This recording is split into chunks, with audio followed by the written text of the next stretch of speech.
Hello and welcome to another episode of Wholesaling the Cool Way with me, Mark Cool, and my son Jasper Cool. We're wholesalers working in the North Carolina market, and we both have our own businesses. And we do this mastermind every week to catch up with each other and learn what's been happening.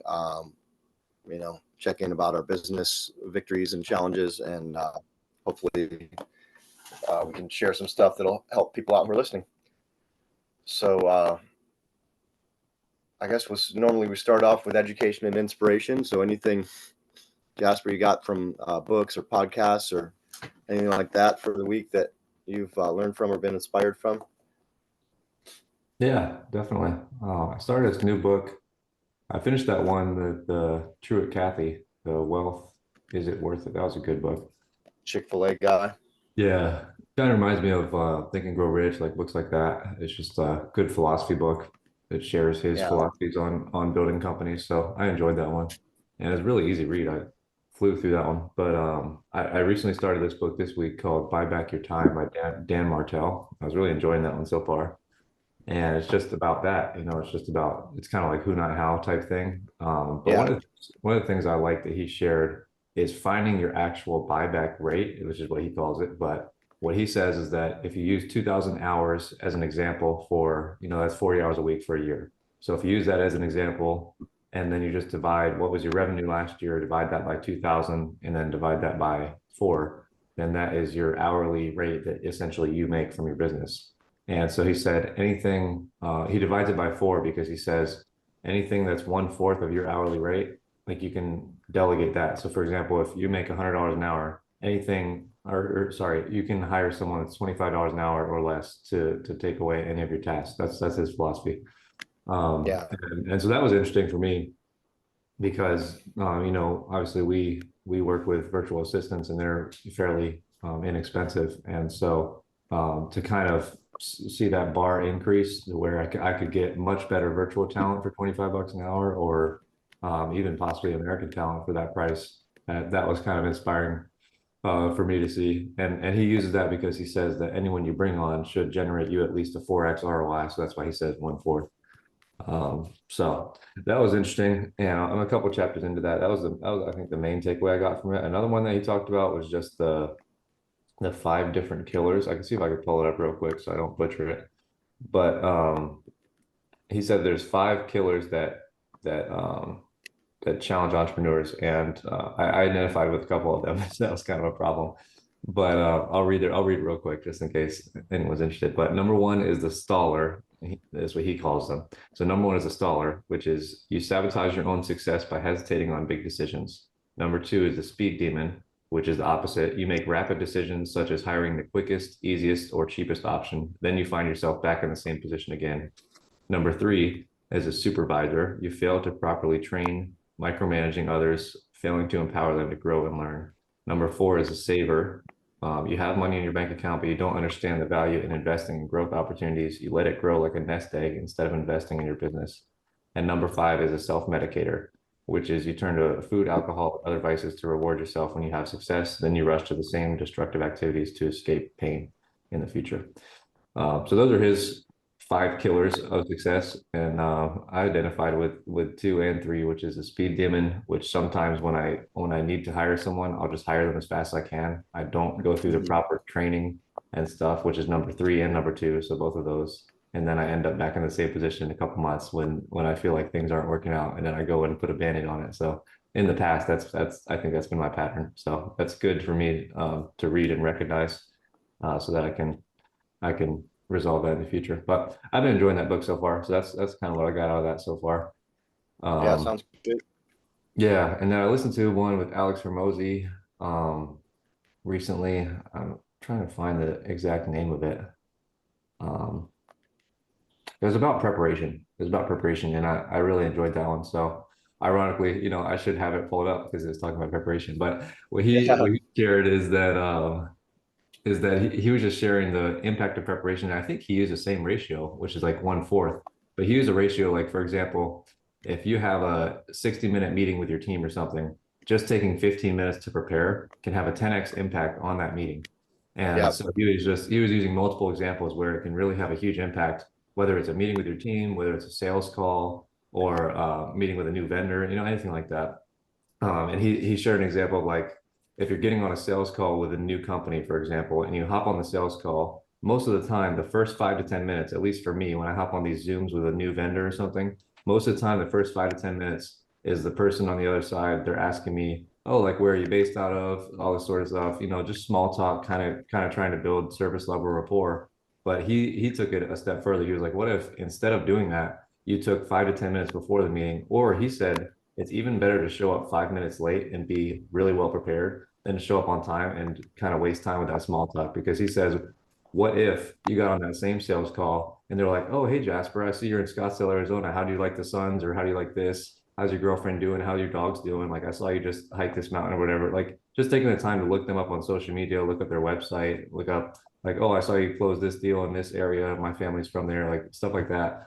And that was inspiring for me just to think about when you're contacting sellers and buyers, like probably more on the buyer side. A lot of sellers are on social media, but with buyers, like you could look up some of their recent flips, be like, oh wow, I saw you recently did this one on this street, did a great job. I love the countertops you put in the bathroom. And then like you just jump into a conversation like that. And that was inspiring for me and kind of an immediate takeaway that I'm going to try in the future.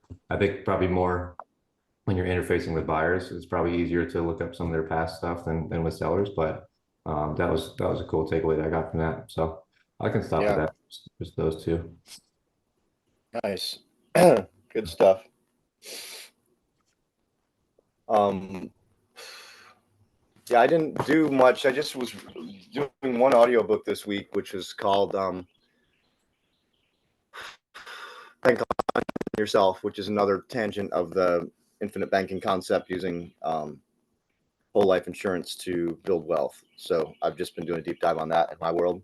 So I had read another book on it the previous week, and then this week I've been uh, listening to an audiobook called Bank on Yourself, which is the same concept, just with a different name. So Mhm. just so I can get a strong understanding of how it works, because I'm planning on diving into it. But the basics of it are you use a whole life insurance company with a mutually owned company, and you get paid dividends for the money that you have on deposit with your policy, but you can also borrow against the money that you have on deposit Mhm. without that money shrinking. And so you continue to earn dividends and money on the principal, even though you're borrowing against it. So it's a pretty crazy loophole thing, but it's a vehicle a lot of people have used to build wealth. And so people use it to like buy their car for cash and then pay themselves back. And then their policy grows, and then, or buy a house or buy a, vacation, or put your kid through college, whatever. And it just continues to grow, grow, grow. And then by the time, you're retired, you have a big pile of money in there. And you also get a death benefit for anybody who's your heir or your beneficiary on that. So pretty cool. I've just been, like I said, continuing to learn about that. And that one's Yeah. called Bank on Yourself. And then the other one's called The Infinite Banking Concept. Nice. Just developed by R. Nelson Nash. That's the last book I read, was his book, Bank on Yourself, I think it's called. Uh-huh. Wait, Bank on Yourself was the current one I read. His other was Be Your Own Bank, I think. But anyway, so that's really all I've got. I can't think of anything else. I've been reading a tennis book that's like a seminal tennis book about mindset Mhm. and intuitive learning. It's here. I have to grab the title of it. Everybody will know it who knows tennis. It's The Inner Game of Tennis, called The Inner Game of Tennis. And so that one's just about like preparation, mental preparation, like you were just talking about, and also not getting caught up in mechanics is part of what I've been reading. Like people get really caught up in mechanics, and then they get in their own head, and then they can't actually play the game because they're so worried about their mechanics or their swing looking right, instead of just like focusing on where you want the ball to go and putting it there. And Yeah. so there's cool stuff, mental game stuff in there. So I've been reading that one too. It's on my bedside table. Nice. But yeah, that's what I've got so Awesome. far. Yeah.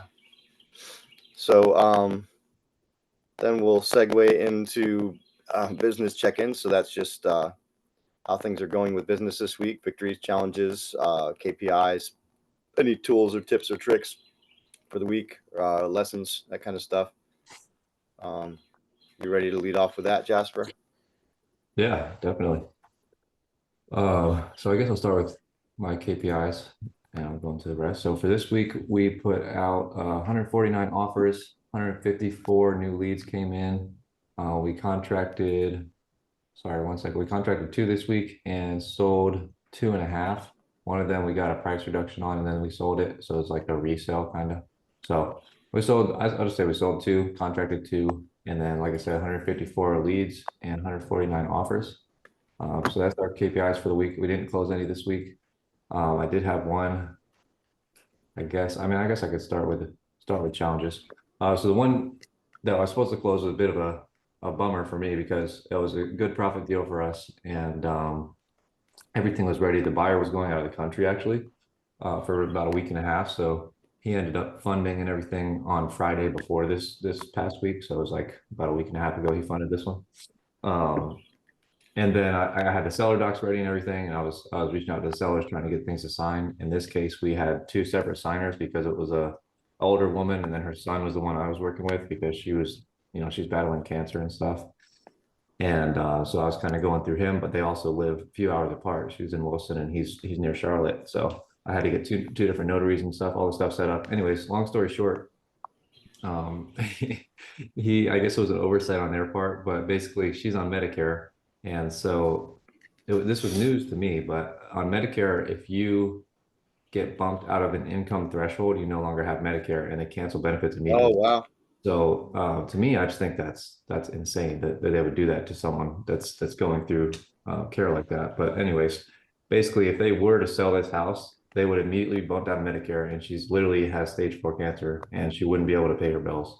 And obviously, the proceeds would probably help her for a little while, but I think that stuff's pretty expensive, and so that would run out because this is not like a $200,000 house. It's a kind of a really rough house in Wilson. So anyway, so long story short, we couldn't close, which is a bummer.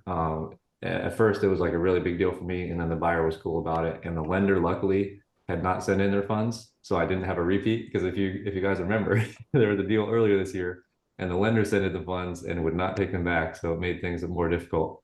But in this case, they did not yet, thankfully. So all we had to do was just tell them, hey, sorry, we're not going to close this one, and it wasn't that bad. The buyer's obviously frustrated, as am I, but we're just going to hold off for now. But that was a weird thing to learn for me. I don't know. It seems like kind of wrong by the company, but what are you going to do? And so for me, the first thought I had was like, oh, well, maybe we could do like owner finance instead, because then it wouldn't be a lump sum payment. It would be like over time. But literally the threshold, I think, is like $2,000 or something. It's crazy. Like if you make 2,000 over what you're signed up for Medicare as, then you're like bumped out of it. And so even owner finance wouldn't even really work. So like I don't really know the way around it. And unfortunately, talking to my attorney about it, it sounds like you have to like wait, you have to set up an irrevocable trust, and then you have to wait like 5 years for that to go into effect or something. And then you can shield the income from the person. So it's like really weird.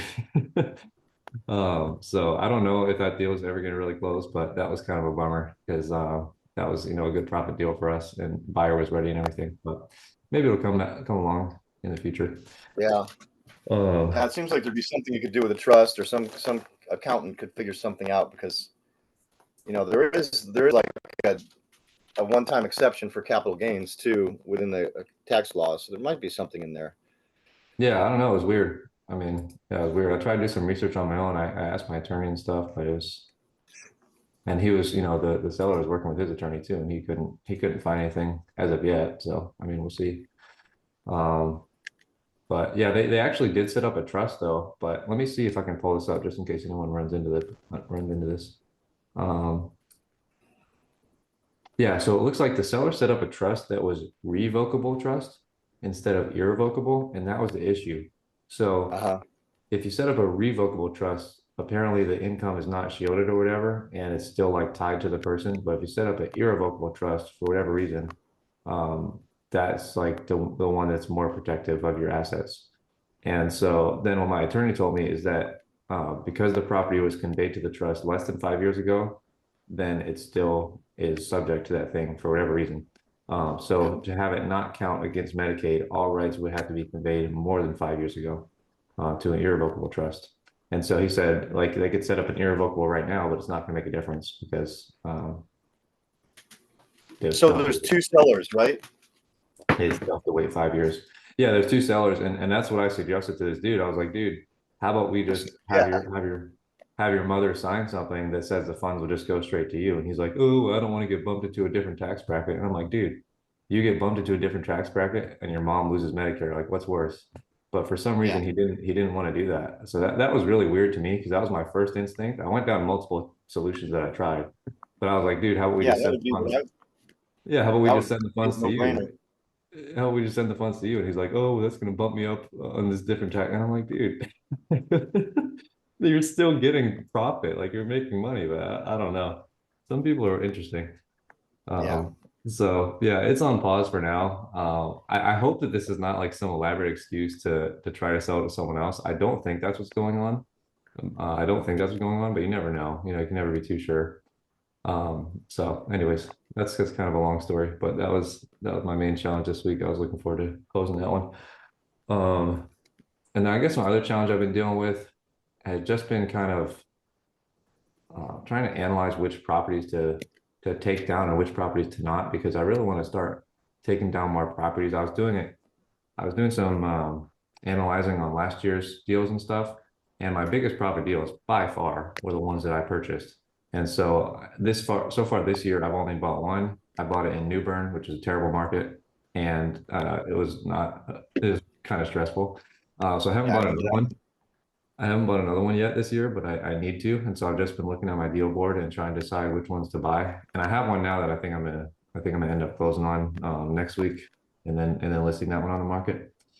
But I sold two other ones this week that I was thinking about listing, and I just sold them because I got a good offer on them. So I think I just need to put a process in place for myself so that I can just follow a process and rather than being emotional about these decisions. So Yeah. but yeah, it feels like nerve-wracking to me to buy something and list it because there's always that thing like the one with New Bern. What if I get stuck with this property and I have to actually fix it up and I don't want to? So I think that's been Yeah. my process lately, which is just like, okay, if the property's clean and it's in a good area, then you know, worst case, I don't care. I'll keep it as a rental or something. Um, and so that's been my process so far, just to not ever buy something that's as bad as the one I bought before and in a market that I don't ever want to own something in. So I think that'll protect me. So I'm gonna buy this one in Burlington and Excuse we'll me. see how that goes. Um, but Yeah, yeah, Burlington should be good.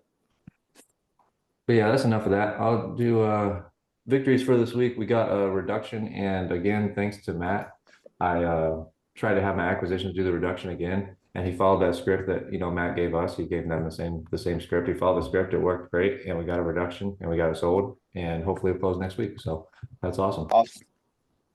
Um, and then another victory is a deal that I assigned way back in January, and we were waiting until June to close, is finally going to be vacant this coming week. And hopefully we can close in June. So that's awesome. I've been waiting like 6 months for that one. So I'm excited about that. And then what else for victories this week? Well, we have multiple that are scheduled for next week, which is a victory. But maybe that's it.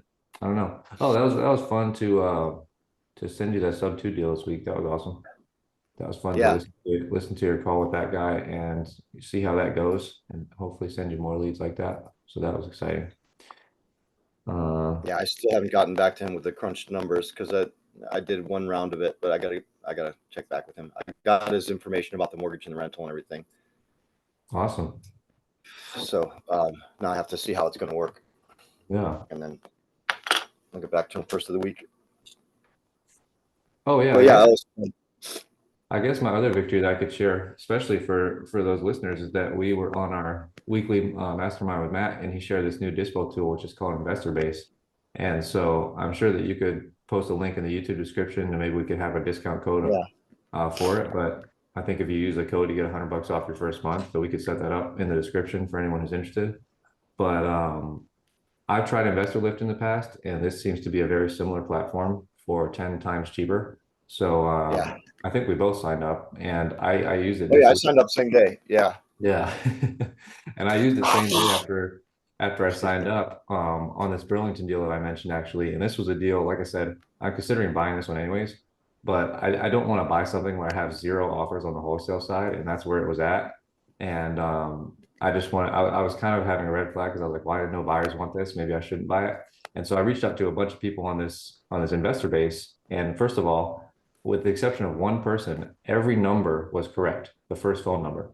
And so that saves you a ton of time. Like when you're doing this Yeah. manually, you're going on the Secretary of State or Visipedia, you're pulling the LLC, you're finding the person, you're skip tracing them. With this site, you type in the address, it shows you anyone who bought it and their phone numbers right there, and sometimes email too. And so Yeah. for me, I was just reaching out via phone, but literally one person out of, I don't know, I reached out to 30 plus people. One person had a wrong phone number and the second one was correct. Everyone else, the first one was correct. So it just saves so much time Yeah. when you're reaching out to these buyers. And I got multiple offers, and they're a bit lower than what I want to take because I think I can make much more listing it. But still, now I have backup offers that I didn't have otherwise. I sent it out to my list. I had been marketing it all week myself and had zero offers. And then I used the software. These buyers were all new to me, which is super exciting. I've never talked to any of these people before, and I got multiple offers. So that's my testimonial for the platform. But I'm curious how it works for you. So I can stop there. That's it for me. Yeah, we jumped on. I was so excited about it. We jumped on, like I was signing up for it while we were still on the mastermind call, honestly. And and then we did a demo also with one of the guys from the company just to walk us through a little bit more the dispo team, just so everybody could see it, because Alistair from our team was not on the on the mastermind call. Yeah, So he did multiple of our properties, just went on there and pulled buyers and reached out, and we definitely got solid buyers on like 3 different properties from that site. that's So awesome. similar to you, just like real buyers, people who are actually ready to go, Yeah, and we're adding people to our list and sending people out to our properties to look at them within yeah, a day of signing up for that. So pretty awesome, game changer as far as I'm concerned. So we'll yeah, put that in the show notes, and it's definitely. cheap. It's really cheap too. I mean, it depends on if you're just starting out, but I think it's like $250 a month. And then if you have a link, it's $150 for your first month. Plus, there's a 7-day free trial, so you can try it out and decide if it's worth it. But just Yeah, in terms of if you do have a little bit extra money, the time that you save. I mean, we have a dispositions guy that scrapes buyers for a chunk of his workday every single day. So yeah, that's going to save him a ton of money, and we're getting higher quality buyers than what he was scraping anyway, I believe. yeah, yeah, So totally worth it, in my opinion. yeah. And I think I'm it going to might just be. go ahead. I was gonna say, I think it might be even more worth it for newbies because people like, you and I, we've been in the business for a while. We have hundreds of buyers on our list already. So obviously this is a supercharging your dispo. But for new people who have nobody, rather than going on Facebook and possibly losing your deal by blasting on Facebook and everything, or like JVing with someone and then you lose 50%. In this case, you spend a couple $100 a month and you got real buyers right there. So for me, Yeah, like if I was newer, I would love this. I still love yeah. it now. It's amazing, but I would even have loved to have this when I first started because then you just Oh, it would save have been a game so changer much for time. me. Yeah, Yeah. Yeah.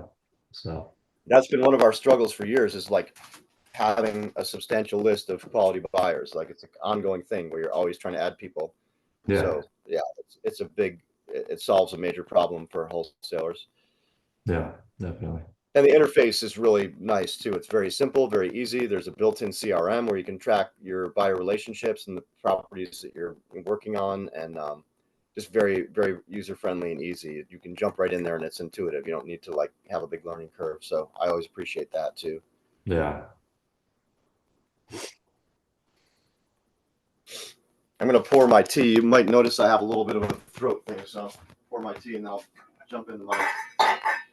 All right. Uh, Keep my throat lubricated here. Yeah. All right. Well, as far as I put some KPIs on my phone here earlier. So we sold. I'll just run through these. Sold one this week, which is great. Um, and that's kind of a fun story. And then Excuse me, that's 6 that we've sold for the month, which is also awesome. Sweet. I think our record solds per month is 9, so we're trying to see if we can get 10. We've got a week left. We got 2 contracts this week, and that's 12 for the month so far. So, so far a good month, and hopefully we get a few more this week and get it up to like 15, 16, which is where we want to be. We closed 1 this week, and that's 2 on the month, and we had one other one that was supposed to close this week, but the buyer's attorney dropped the ball, so that should close on Tuesday, and I can go into that as far as challenges go. And then my SMS report is still using Smarter Contact. We had 80% delivery rate, down to 12% response rate, but I think that's partly because we were doing some more competitive counties, and some of these campaigns have not finished cycling through, like all the responses aren't in. 34 leads from SMS, 30 offers made. And then I don't know how many leads we got from cold callers. Usually I get that report on Monday from my other acquisitions persons, but we've been averaging like 15 to 25 leads. So we got 34 leads from SMS and 15 to 20 from cold calling. You know, we're in the 34, 40, 50s. We've been in the 50 to 60 leads per week generally. So still in that ballpark. It's good. Yeah, so the sold one is a funny one. I'll tell this story briefly because it's an interesting one. The one that we sold this week is one of the first deals I ever did when I started this business like 4 years ago. I think it was 2020 or 21. I got this piece of property down in Chatham under contract, and I think I got it under contract for like $1,500, a piece of vacant land, and I sold it for $10,000 on owner financing. And I think it was my first owner financing deal, and I was like, yes, I'm doing this. And so huge profit, right? It's like 1,500 to 10,000 is like a really big profit plus the interest. And so they've been paying steadily. And then I got a call like a week ago from the neighbor, and he was like, hey, are you thinking about selling that property? I'd like to buy it. And so I reached out to them, and I was like, hey guys, are you considering selling this? And they're like, yeah, we are. We changed our plans. We're not going to build there. They're down in Georgia, and we'd love to sell it. And they gave me a price that they wanted out of it. And so I was like, okay. And so the neighbor didn't want to pay that price. He wanted to get it for cheap. But then I just said to this dispo team, hey guys, just float this out there because it's Chatham, and Chatham's pretty hot, and see if anybody wants this. And they floated it out there, and we had instantly like 3 or 4 people who wanted to go look at it and everything. And we got an offer like within a day or two. And this is awesome. So I didn't even have a contract with the sellers yet. So then I went back to the sellers, and I negotiated them down a little bit from their initial price and got a contract with them. And then my team officially sold it, even though we sold it before we had the seller contract. So and it feels like it's a win-win. They're happy. The sellers are happy with it. The people who are owner finance buying it from me, they'll pay off the remaining balance on the loan that they had with me, and then they'll make, I think they're going to net like $12K, and so they're happy because they paid less than $10K for it so far, like 8 or 9. They get all their money back, and they make a little profit, and then we make a profit. So that was kind of fun. Yeah, kind of a fun little creative thing. That's great. Yeah, we got 2 contracts on vacant land. We've been focusing more on vacant land just because the houses have been moving more slowly, and we're still really building up our system and our protocol for managing houses. That's been, if we're talking about challenges, one of my challenges is growing pains with managing houses with my dispo team, because they're just still learning about getting photos and getting keys and, setting appointments and doing minor repairs and all the things that you have to do when you're dealing with houses. So we decided we do like 75% land and 25% houses for marketing for now, just to keep the land part humming, because we're really good at that, and then gradually increase the house ratio as we get better at that. So and so the closed, I was going to try and pull up this one closed. I'll see if I can do it quickly. We were talking about this before, like, can I find it on my Podio? We closed one that was on like a tear down house, and we contracted it at one price, and then it became apparent that price was too high, and nobody wanted to offer, what we needed to get for it. So then we went back and got a price reduction. I think it was like a $10,000 price reduction. Nice. And and we did use they originally were asking 25. No, we were asking 25, sorry. Anyway, I can't find all this. I can't find it at my fingertips like you can. But anyway, it was. Okay. I know we got this quite a while ago. I think we've had this for like 3, 4, 5 months, and finally we got it sold. With the EMD, looks like went in on April 25th. So yeah, we closed it within less than a month by the time we actually sold it. But it took us like 2 or 3 months to like market it the first time, find out that there weren't any buyers at that price, get the price reduction, and then get people through there. And it being a tear down, it wasn't an easy sell, but eventually Yeah. we got somebody, and we did close it. So that's cool. Nice. We had a little bit of a drought with closings. We hadn't had any closings in April. Our last closing was in March, and then we closed one last week, and we closed one this week, and then we had another one that was supposed to close Thursday. And the this is one of those lawyer complaints that you'll hear on our podcast often. But the buyer wanted to go with their own attorney. I think it's because they were Spanish as their primary language, and they wanted that protection. But the attorney just wasn't up to speed by my experience. I asked Yeah. our closing attorney to interface with them and really get them on the same page and make sure their communication was a little bit poor. And then we tried to communicate. This is an owner finance deal, so we tried to communicate through our attorney. Hey, this is an owner finance deal. We want to do the A to B and the B to C on the same day. We want to do a double closing. This is how we always do owner finance deals. It's like you were saying earlier. We don't want to get stuck with this property if somebody changes their mind at the last minute and all of a sudden we own a Yeah. property we don't really want. So for some reason the buyer's attorney could not wrap their brain around that, and they told the buyer that we had to close this property before they could buy it. And like in my mind, that's absolutely true. But we can close it at 11:59 a.m. and you can close on it at 12 p.m. and we've purchased it before you bought it, right? So Yeah. this doesn't need to be a period of days, and somehow they're saying it needs to be days. So anyway, they told them they couldn't close until next week. I decided we wanted to do the right thing by the sellers because the sellers worked really hard to get all their documents in on time to close on Thursday. So we ended up closing the property with the sellers, and then we're sort of over a barrel until Tuesday because Monday's a holiday, where the buyer's attorney said they can close the B to C. If you're new to the business, if you're doing an owner finance deal, there's A to B would be a seller selling it to a seller would be A and we're B, right? The buyer. So we're buying it. That's the A to B closing. And the B to C would be us selling to the end buyer, owner financing. So that's a B to C. So in the business, they call it an A to B, B to C closing. So we were trying to do A, B, B, C all on the same day, and now we have it separated. So, so anyway, that's that. It was a little bit of a challenge, but I think it'll work out. I mean, the buyer seems to be really committed to the property and he's really into it. So I'm not too worried about it. That's why we made the call to do the right thing by the sellers and close it in a timely way with them. And it seems like I had one other challenge that I was going to mention, but maybe not. I think that's it. I think that's all I've got right now. I don't have any major challenges. That's We good. got like 15 properties in Dispo right now. Got a couple of them that are more challenging to work with, the HOA vacant land things and stuff like that. But Yeah. that investor base has been great for us with the houses. We've got multiple people going to look at a couple of our houses over the weekend. So that's, I think, mostly buyers from investor base that are going to look at our properties. So that's definitely a victory, as you mentioned, Jasper. Yeah. Huge victory, really. Yeah, game changer. Yeah. But, yeah, I think that's it. You got anything else before we wrap it? Awesome. No, I don't think so. But anyone who's listening, definitely consider signing up for Investor Base. I mean, it's a free trial, so I think everyone should sign up, at least check it out for a couple of your deals, see how it works, and then see if you want to keep it.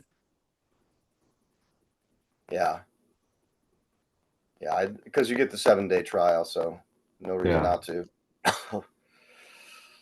Yeah, there's Here, we'll no, pull up a comment. Go ahead.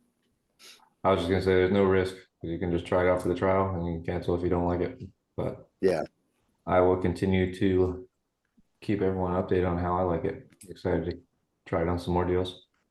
Yeah. It seems like and the cool thing is, like, Matt was super excited about it. So when we say Matt, we are both in a mastermind with Matt Larson, who's a longtime real estate investor who is really generous with his teaching and his knowledge and his experience. And so we're in a mastermind with him, and he was super excited about this. And he's like, Yeah. he develops all his own stuff for things like this. So to see him that excited, I was like, oh, this must be something. And then when we jumped on it, I was like, oh yeah, this is really cool. So Yeah. And also one I'll, thing I noticed just that I wanted to point out to you. I don't know if you noticed it yet, but I was just in there using it and I had a pop-up come up and they're accepting feature requests. So if you have any features that you want them to add, you can literally just request it, which is super cool. So that's a benefit of getting in on a software early. I saw numerous like requests that I thought were awesome. So I pretty much just copied and pasted those again so that they can hopefully do them. But that's pretty yeah. cool that they're taking feedback and stuff already. Yeah, and when we met with the guy, James, I think his name was, when we did our demo on Thursday, he said because we're early adopters, our price is going to stay locked in even if they raise their pricing later on. Yeah. So they're like, being appreciative that we're trying it early, that we're the first ones. So that's Yeah, cool. definitely. All right, I pulled up James Clear, which is a newsletter we sometimes quote from, Atomic Habits. He has a newsletter you can get in your email. Clarity isn't about knowing what you want to do with your life. It's about knowing what you want to do this week. It's a good one. You don't need to have it all figured out. You just need to know your next step. It's a good one. Um, your life will not magically exceed your standards. Improve your boundaries, and life improves too. Yeah. And then this says you can cold email nearly anyone, but nearly everyone overlooks how powerful it can be. Sending one email each week that feels like a stretch can change your life. Will you get turned down? Sure, most of the time, but you only need one to pay off for something amazing to happen. Take your Yeah. time, write a thoughtful message, and muster the courage to press send. And then this is a quote from software engineer David Clark on priorities. 20 years from now, the only people who will remember that you worked late are your kids.